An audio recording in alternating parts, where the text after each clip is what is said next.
Coming up on 2020 on ID. A popular teenager walks into the grocery store where he works, but he doesn't walk out. Where'd he go?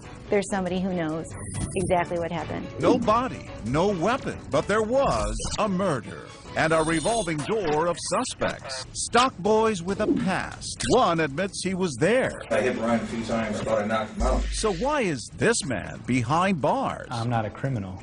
It's all made up. And what secrets does this town hold? There are rumors that Mario Cacharo was selling drugs. I think he coerced my son to working for him, and things got out of hand. Families fighting for their sons. That is a big holdup, big time. There was no DNA, no witnesses, and no motive. And a blood-sniffing crusader takes us inside a cold case. Push his hand like this. Interrogation tapes and new evidence, she says, points to the real killer. Comes up behind him like this and cuts his throat. Mystery in a small town. Welcome to 2020 on ID. I'm John Quinones. It's a tragic story that happens all too often. A well-liked kid heads off to a very familiar place and is never seen again. But what makes the case of Brian Carrick even more haunting is the belief that he was harmed by someone he knew, and lingering questions of whether the man behind bars is the real killer. As Ryan Smith first reported in 2014, this twisting tale of rumors, a recanted confession, and the untimely death of a central character has left a small town with relationships shattered and more than one family broken-hearted. The village of Johnsburg, Illinois, the essence of small-town America, a flag-waving heartland some 50 miles outside of Chicago, a conservative community where tradition reigns and nostalgia is embraced. Some call this Mayberry of the Midwest. There's a lot of farms out there still, and then there's some subdivisions that have crept in. You got the grocery store, bowling alley. Very simple, very just kind of easy. But Johnsburg is also a village with a secret. A lingering, unsolved mystery that still has people talking. I can't really think of a bigger news story. I would say everybody had an opinion. I think there's somebody who knows exactly what happened. What happened to Brian Carrick, a likable 17-year-old high school junior who one Friday night in 2002 vanished from inside the grocery store where he worked as a stock boy just 5 days before Christmas? Amanda Marazzo covered Brian's disappearance for the Chicago Tribune. He was excited about Christmas. There was no indication for him to run away. His father, William Carrick, an electrician, says his youngest son was always by his side. Wherever his dad went, his dad said he'd be in his hip pocket. He's an entrepreneur, started making money very early on shoveling snow. What kind of person was Brian? From all accounts, he sounded like he was funny and he was goofy and he was a smart aleck. There's a story where the one sister read about how he had read her diary out loud to the family one time. Oh. So that, so he was goofy. Just like a little brother, right? Just like a little brother. Yeah. And he loved Val's Foods, the village's only grocery store, directly across the street from the Carrick home. Val's co-owner, Jerry Cacharo. He was smart that you don't have no idea how smart he was. If you tell him to do one thing one time, say, this is the one I want you to do. Next time he'll tell you what to do.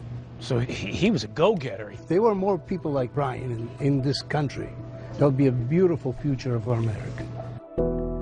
In Johnsburg, everyone knew the Carricks, the hardworking Irish Catholic family with 14 children, Brian the 11th. Parents, when they got married, said, God, give us as many kids as you want to give us, and we'll take them. Describe the Carrick family for me. What were they like? They, all very nice people. One of the sisters said they didn't have the best clothes, and they didn't always have school supplies, but they had a lot of love. That December 20th was Brian's day off, but he went to Val's looking for a co-worker, passing his brother Eddie, also a stock boy, on the way. Eddie was going out to get the carts from the parking lot, and Brian was walking into the store.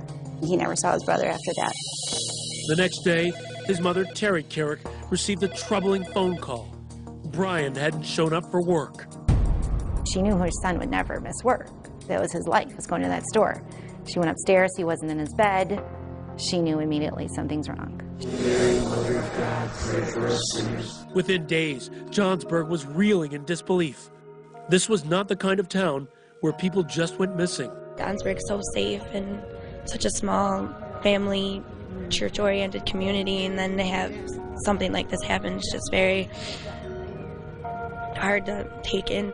Supporters gathered at a vigil for Brian, walking the same route he walked to work, across Johnsburg Road. His mother, Terry, the strong matriarch, shaken. Horror, the torture of not knowing, where he is or what's happened. It's every parent's worst nightmare, and I guess we're living it. As weeks passed, no one knew if Brian Carrick was dead or alive. Johnsburg police were involved, Illinois State Police became involved, the FBI became involved. People were searching the places where Brian might go. They had a search dog. They had psychics would come to Terry's front door and try and tell her where he might be. Val's Foods posted a $25,000 reward. Grocer Jerry Casharo's daughters, Julia and Joanne. I think some people would look at that and say, they're putting up $25,000 for somebody who works for them. Not a family member, but an employee. The Carricks needed it. They didn't have the money. We were desperate to try and find what happened to him. The Carricks and the Casharos, two of Johnsburg's most well-known families, friendly for nearly 20 years. Almost half the Carrick kids had worked at Val's. When they used to come into the store, my dad used to measure them, and basically as they grew every year, he would mark it, and so he knew all the kids and keep track of them all. So, I mean, those kids were very dear to my dad, especially. I understand you have a picture of him in your wallet. Definitely. Can you show me? Sure. This is a beautiful You're kid. still carrying this picture in your wallet. Right. Of this young man who worked with you as a Right. stock boy. Right. Why do you carry his picture with you? Because to me, he was like a son. He would come in there on his day off all the time. He would come in, and if he saw a line of people, even though he wasn't on the clock, he'd jump in there and start bagging groceries. And, it's like you don't really find kids like that. He's one in a million. What was your dad's reaction when he went missing? Well, he was heartbroken. He cried. He cried and cried. An early break in the missing persons case revealed blood evidence in and around the grocery store produce cooler. News no one wanted to hear. Drops, spatter, smears, a bloody fingerprint, Brian's blood. What heartbreaking mystery did the family's grocery store hold? What was your reaction when you heard that police found blood in the produce cooler? I think then immediately it's like, well, who did it? Everybody was just like on edge. Police questioned everyone, including 3 stock boys, Shane Lamb, Rob Render, and Mario Casharo. 2 of them have criminal records. But police quickly turned their attention to the one with no priors, the boss's son, 19-year-old Mario, Jerry's heir apparent. Are you kidding me? You guys were shocked at that point. Yes, completely shocked. Mario's really one of the nicest, kind, intelligent, funny, just a sweetheart. Cops were beginning to develop a more sinister profile as Brian's father, William Carrick, would share with a local reporter. Mario allegedly was selling dope, and I think he coerced my son into working for him. And somehow, things got out of hand. There are rumors that there was some things going on at the grocery store that shouldn't have been going on. Tell me about that theory. The story is that Mario Casharo was selling drugs and that he would use some of the kids in the grocery store like Brian Carrick to sell the drugs. And Brian Carrick, being the sweet kid that he is, wouldn't always collect the money. Authorities were convinced that the boy who freely gave away pot was a victim of foul play. They believed he was killed over a $400 to $500 drug debt he owed Mario. Police began to dig into Mario a little bit, and they believed that he was selling drugs. I think, maybe he smoked pot. I think maybe him and his friends bought it and sold it to each other. I mean, you're talking about a very small amount. But with no eyewitnesses, no physical evidence tying Mario to the crime scene, or even a body, the investigation grew cold. And so did the bond between the Carricks and the Casharos. The relationship had gone sour, and then one day my dad said that Mrs. Carrick had come in the store, and she kind of turned her back to him when he approached her to say hello, and that was the last time she ever spoke to him. But for Mario, life was moving on. Mario Anthony Casharo. Here he is receiving his degree in finance from Illinois State University 3 years after Brian's disappearance. But for the Carricks, no closer to any answers, it was as if time stood still. Hey, Mario. Mario joined the family grocery, worked as a manager, and helped build the business. That was not the only store that he was going to have. It was always going to be 2 stores and 3 stores and 4 stores. That grand plan would never happen. Mario's world was about to collapse around him. A break in the case. This stock boy, Shane Lamb, would change everything with a tale of violence in the produce cooler the night Brian vanished. I hit Brian a few times. He was bleeding from his mouth. I thought I knocked him out. Where's Mario when they're doing this? Right in the doorway. What did happen to Brian Carrick? Stay with us.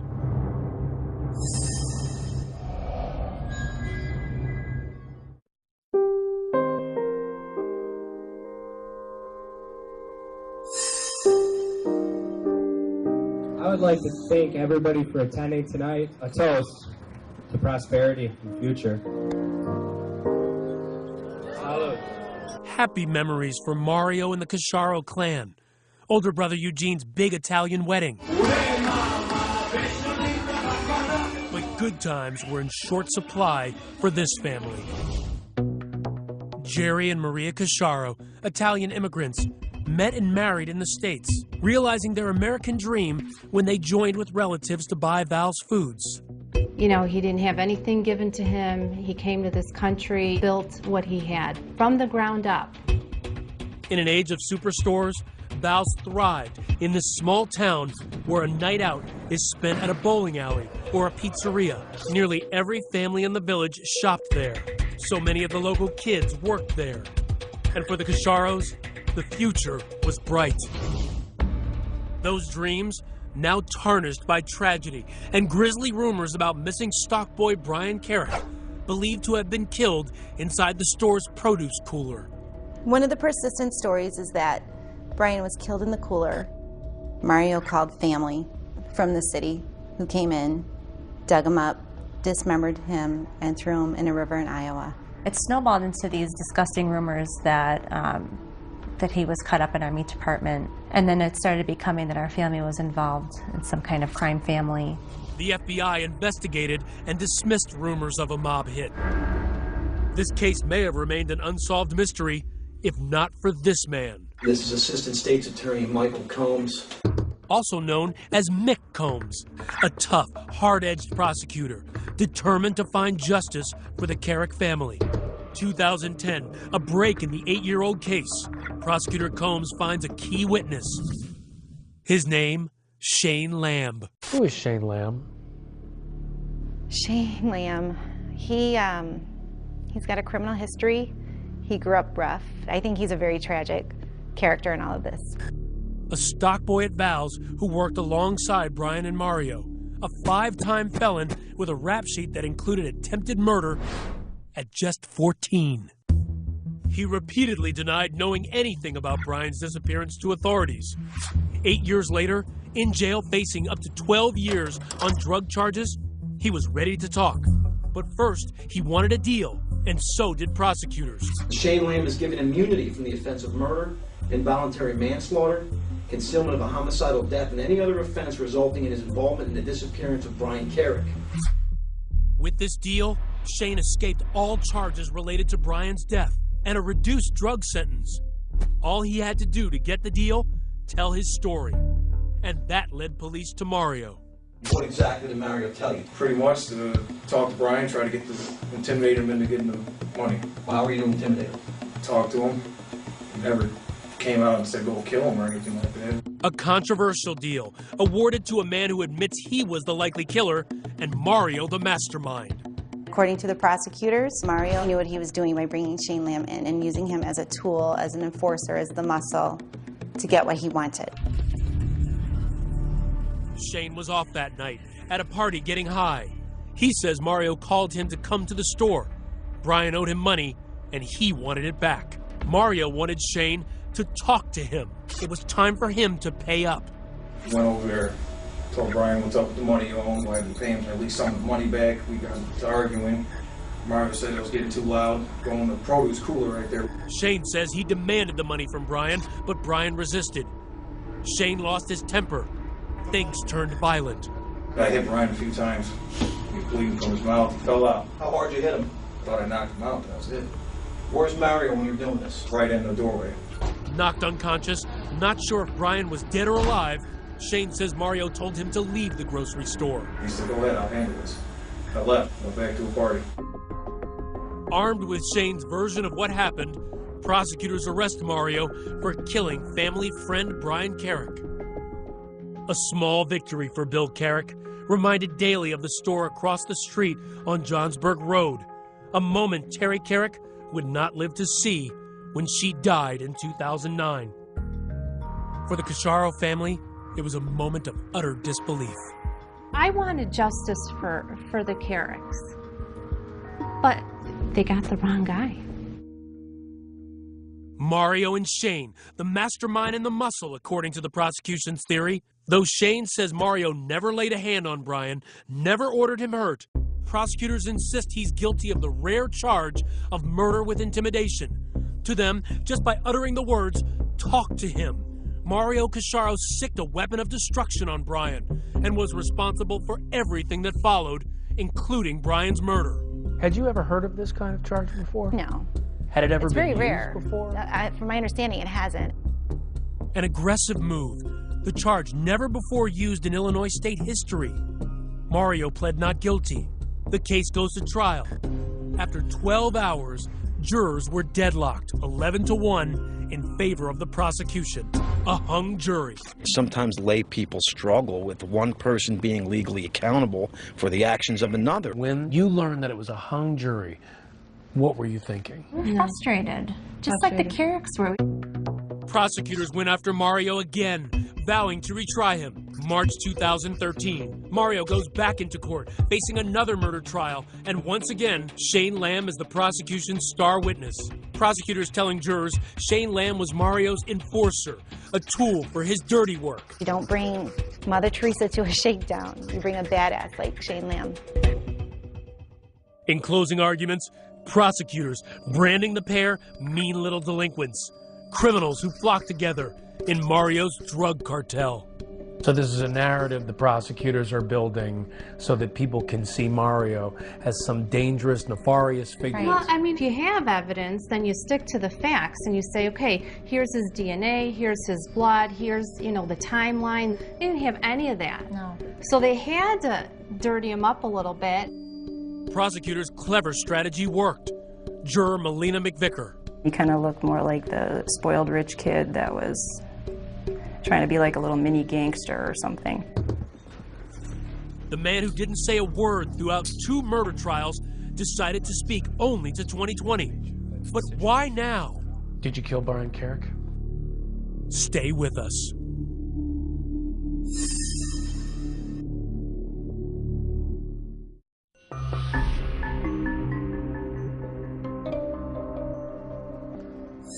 After 12 years and 2 murder trials, there has finally been a conviction in the murder of Brian Carrick. But questions remain, and now the man behind bars for murder tells what he says really happened and what didn't. Once again, Ryan Smith. Mario Cacharo sits inside one of the toughest maximum security prisons in the country, Menard. Over a century old, the notorious and the deadly have been here. Remember him? The serial killer clown, John Wayne Gacy? He did his time here. And now, it's home for Mario Cacharo, which is where William Carrick believes he belongs. Everything I've heard about these maximum security prisons is bad. I guess he's earned his place. The college graduate and budding grocery store magnate, now a convicted murderer, shackled and chained to the floor. Brian Carrick's family believes that you belong here. If allegations are repeated over and over and over again for, say, 7 years, you begin to believe that it's a fact. The Carricks believe that you know where Brian's body is. It's sad that they think that. It's sad that that they would ever think something like that. And I really hope that we find Brian. A toast to Mario before every family meal. The welcome of Mario in the very near future. I'm not a criminal. Nobody in my family's ever even been in handcuffs. I'm the first. And that includes extended family as well. Mario says Brian Carrick was a loyal employee and they had a good relationship. He was a good guy. Good family. He worked hard. One of my favorite co-workers. 12 years later, and Mario still remembers December 20th, 2002. Just 5 days before Christmas, the store packed with shoppers, filling their carts with all the makings of Christmas dinner. It was Brian's day off, but he showed up that evening around 6:30 asking for another stock boy, Robert Render. Brian suspected Rob was stealing alcohol from the store. Jacob Keppel, now a tax accountant, was once a stock boy too. In the weeks leading up to Brian's disappearance, Rob was under suspicion of stealing alcohol from Val's. And I was present for a conversation between Brian and Rob in which Brian stated to Rob, I know you've stolen alcohol from here in the past, and if I catch you doing it again, I'll turn you in. And what did Rob say back to him when he said that? I don't think he did have a response. Brian was looking for Rob Render and had asked me if I seen him, and hey, where is this guy? And I paged him, and that was the last time I seen him. After seeing Brian, Mario says he picked up a pizza nearby, sharing it with employees in the break room, clear across the other side of the store from the produce cooler. That's his alibi. Mario says he helped close the store, as usual, at 8. Both the defense and prosecutors believe Brian was murdered before closing time. Did you kill Brian Carrick? Absolutely not. Are you responsible in any way for his death? No. As for the prosecution's claims that the man who put him in prison with his testimony, Shane Lamb, was called to the store that night to talk to Brian. So this is important because police believe that sometime you call Shane Lamb. Did you ever call him? No. We actually gave them my phone records and showed them that there was no call. On your urging of talk to him, has an altercation with Brian Carrick, punches him a few times, lays him out. You tell Shane, go, I'll take care of this. Any truth to that? Not at all. I didn't even see Shane in the building that evening. Why would I say, yeah, buddy, let me take care of this for you? I don't even know that kid. Let me just take care of a murder for you. Be serious, you know what I mean? He questions why anyone would believe he'd take a murder rap for Shane Lamb, who'd only worked at the store for a few months after a 2-year stint in juvie for attempted murder. But what about the witnesses who testified Mario sold pot? Did you ever sell drugs? There were times that when I was smoking pot that I would, I guess, sell people pot out of my personal stash, but it wasn't anything that it wasn't like a criminal enterprise. Did Brian ever sell pot for you? No. Did Brian ever owe you money from selling pot? No. So this claim about him owing you $400 or $500, and that's why you had Shane talk to him? It's all made up. They took something that's very small amounts of marijuana and made it seem like it was a huge criminal enterprise. They actually went so far as to say I was a drug cartel and kingpin. That's significantly different than smoking some weed with your friends. Former local reporter Sarah Strzelka agrees. There were multiple people who got up on the stand and said that they had bought, pot from Brian or bought pot from Mario or whatever it may have been. But this wasn't a cartel. It wasn't some big drug empire. It was high school kids buying a little bit of pot here and there. You didn't testify at your trial. How do you feel about that decision now? I think it was the wrong decision. I wanted to do it at the time. I was just advised not to. His future was in the jury's hands, and they never heard from him. That may have cost Mario his freedom. The verdict. What's going through your mind as you're waiting for that verdict in the second trial? What is taking so long? What are they thinking about? What could they possibly have found to be credible that they've seen? Did you think at that point you were going home with your family? Yeah, sure did. How firm was your belief that you were going home? 99. Going home wouldn't be in the cards. A guilty verdict. Mario's mother's outrage, caught by local news cameras. My son is innocent. There's a big holdup, big time. His family sobbed. His father wailed. Mario is confident the whole time his hat was up, and then he just drops his hat. He was shocked and thought he would never be convicted. There's no physical evidence. It was heart-wrenching. It was if Mario had died. People were sending flowers. People were just coming in to hug us, and it was such a surreal, emotional experience. It's like an experience I can't even explain to you. Can you make it through 26 years in here? I don't want to. I mean, if I have to, I will find a way, but I don't want to. I don't want to sit every day thinking about, how did I get here? Because I don't have the answers. You know what I mean? Next, enter this woman. She's on the trail of evidence never brought to trial, and a new suspect. I didn't do anything, and I don't know anything. Renner comes up behind him like this and cuts his throat. Stay with us.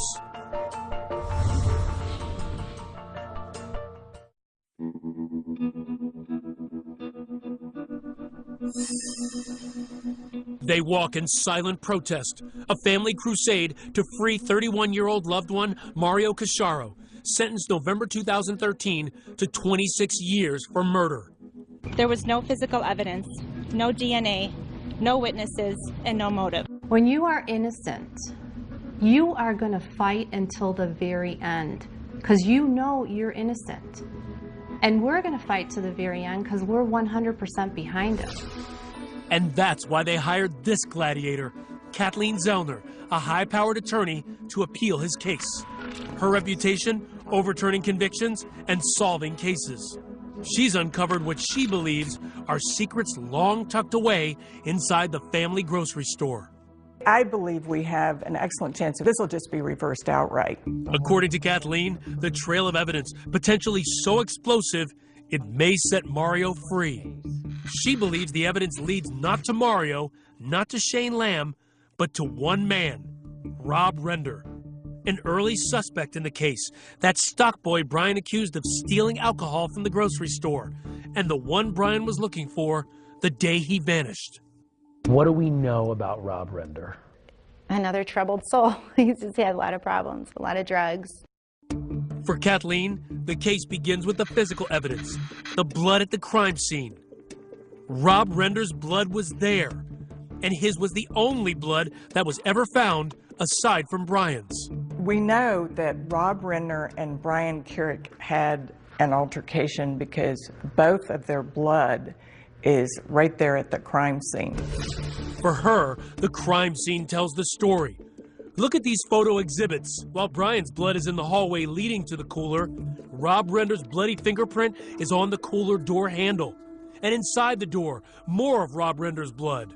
When police questioned Rob, he insisted he wasn't there. I didn't do anything, and I don't know anything. It's like, it's just... They asked Rob, if he wasn't there, why was his blood? Maybe I cut my finger. Hey, who knows? Maybe I bit my nail so bad because I do that it bled a little bit, and I put my thumb in the door. There's no way that this amount of blood could have been left by Rob Renner by biting his nails. You'd have to be a hemophiliac. You'd have to have a clotting disorder. And for Kathleen, the motive. Brian turned in Rob for stealing booze, ridiculed him at work for being weak. And according to Jacob Keppel, another stock boy in the store, Rob was in debt to Brian for pot. Brian had told Rob, if you don't have it by Friday, it's $60. And to me, that meant if you don't have the $30 you owe me for weed by Friday, then it's double. Next, opportunity. Where was Rob Render that night? Kathleen contends that other employees said Rob was nowhere to be found for nearly 2 hours. But according to Rob, I was probably stoned. That night? I'm sure. I was 17 years old. That's all I ever did. I never, ever left work. Maybe they were looking for me and they couldn't find me. Maybe I was stuck in an aisle somewhere. Maybe, maybe I went on break. I'm telling you, I never left the store. But maybe he knows more than he's telling. That's what police thought. He told a friend there was a fight in the cooler, and that led them to the crime scene. Honestly, that's what led us over to the cooler. And led us to the blood. Nobody else has said that. There was a fight in the cooler. Nobody else knew where the scene of the crime was. A detail Kathleen believes only the killer would know. She says Rob also tried to cover his tracks, mopping up the produce cooler that night and being on the scene the next morning when co-owner Jerry Casciaro noticed a pool of red-tinted water.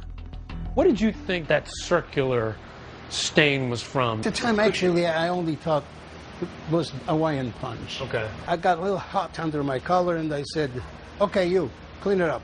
The you clean it up was Rob Render. And Kathleen has a witness, an employee at the grocery store when Brian disappeared, who could rock the prosecution's case with explosive claims. What did this new witness have to say? The new witness said that Renner had made a statement to him just a week before Brian disappeared, that he was very angry with Brian and that he was going to jump him with a weapon. That matches with her version of events. Kathleen says the fatal blow wasn't from a punch, as Shane Lamb confessed, but from a knife.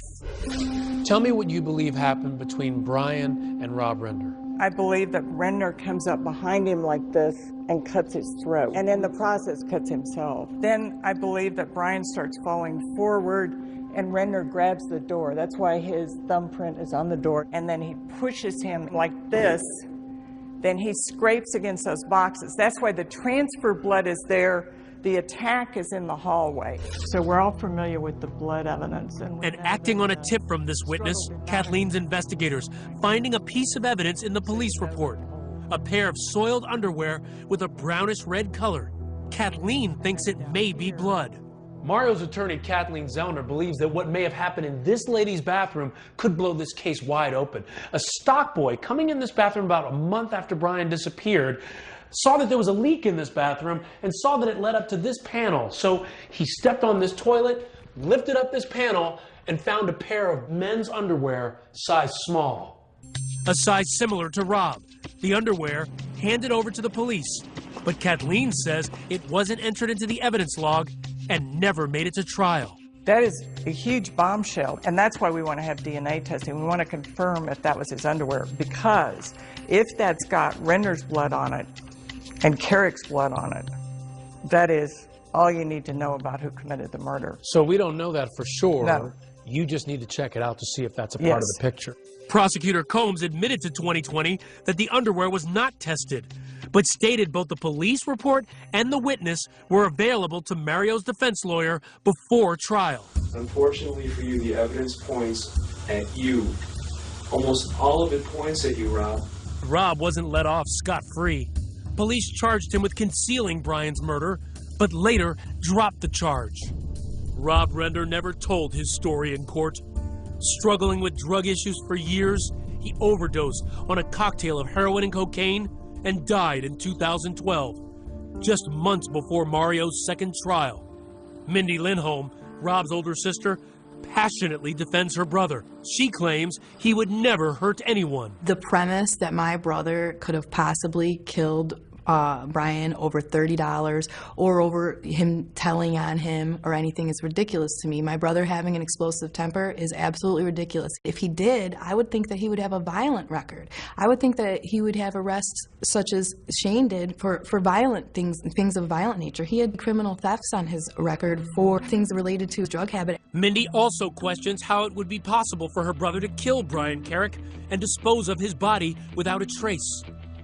My brother was on foot. He didn't have a car of his own, a vehicle of his own. How does a 17-year-old boy kill another boy with a knife in an open grocery store with customers coming in and out and other workers? How does a 17-year-old pull that off, get rid of the body so well that that body is never to be found again?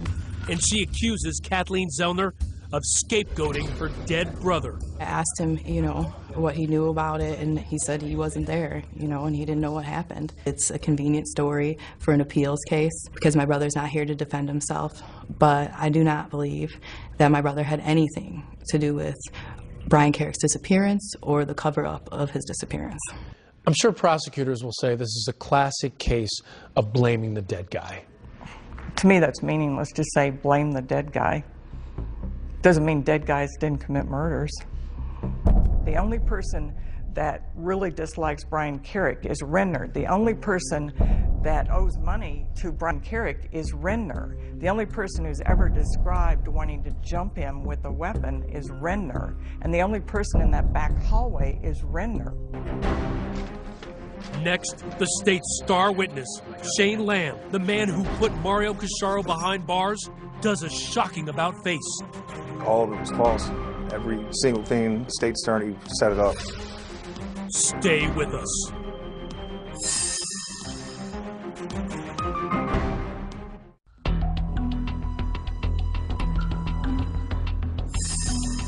September 30th, 2014.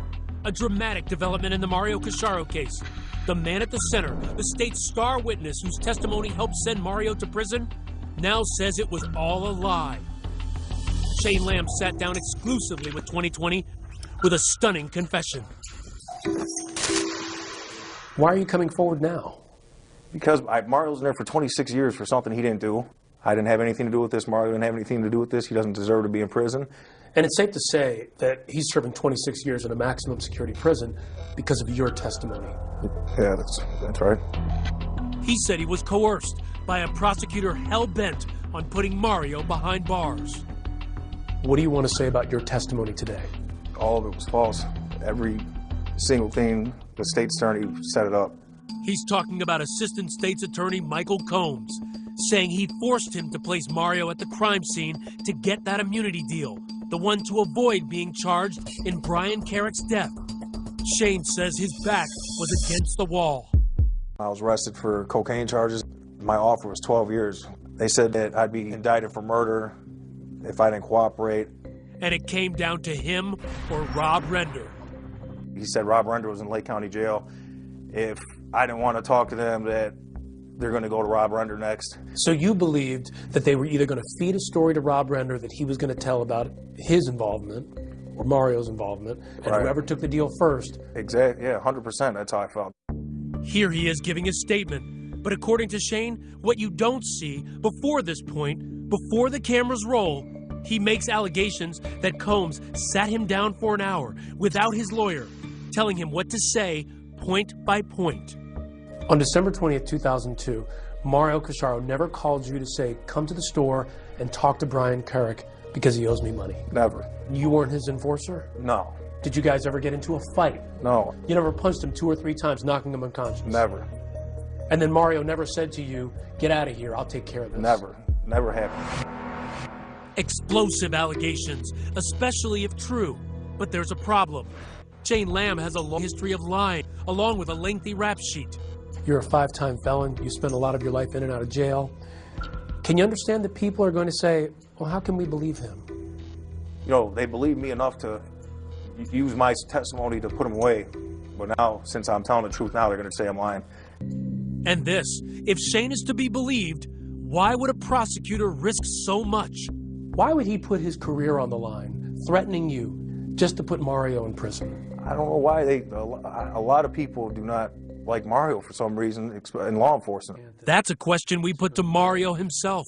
Police took the stand and talked about how you were arrogant in talking to them. I don't feel I'm arrogant. Do you think that you're sitting here maybe in large part because they just didn't like you? This isn't a popularity contest. This isn't the senior prom. This is my life. If I'm sitting here because they don't like me, then I shouldn't be here. The state's attorney's office wouldn't go on camera because the case is on appeal. In a statement to 2020, Prosecutor Combs denied coaching Shane Lamb out of the presence of his lawyer, calling it unworthy of belief, untrue, and too far-fetched. You know, as I hear you today, I think, what do you have to gain from all this? I have absolutely nothing to gain. The only thing that can happen to me right now is them recharging me for murder. I have everything to lose right now. So you have nothing to gain, everything to lose. Is that why you think people should believe you? 100% they should believe me. It's the truth. How does this change your defense of Mario? It dramatically changes it. The witness statement about Renner's plan to attack Brian Carrick, combined with Shane Lamb recanting everything, he was the whole case. I mean, he was the only person that was responsible for Mario being convicted.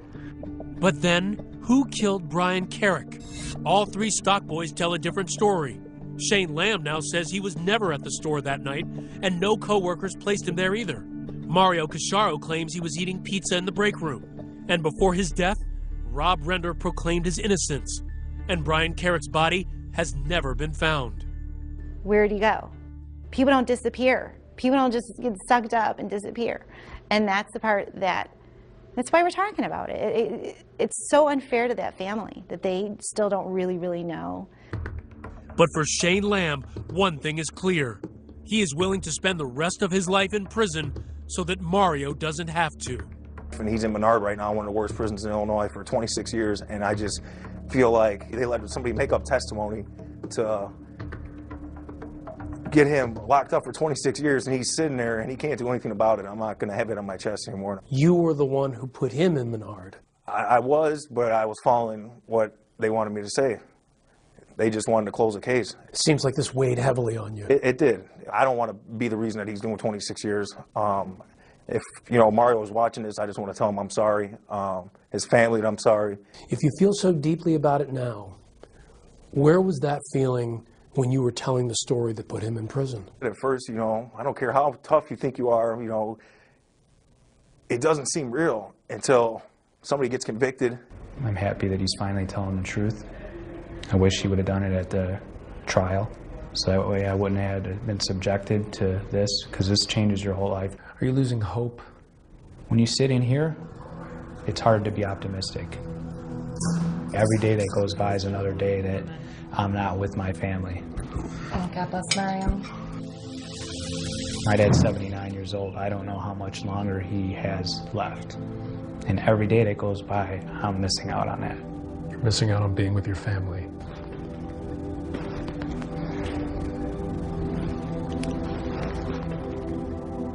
We lost Brian. We're not going to get him back. And then the only thing I can hope for is that I'll meet him again someplace. Two families in pain and seeking justice for their loved ones. But has justice been served? Where Brian Carrick is remains the mystery on Johnsburg Road.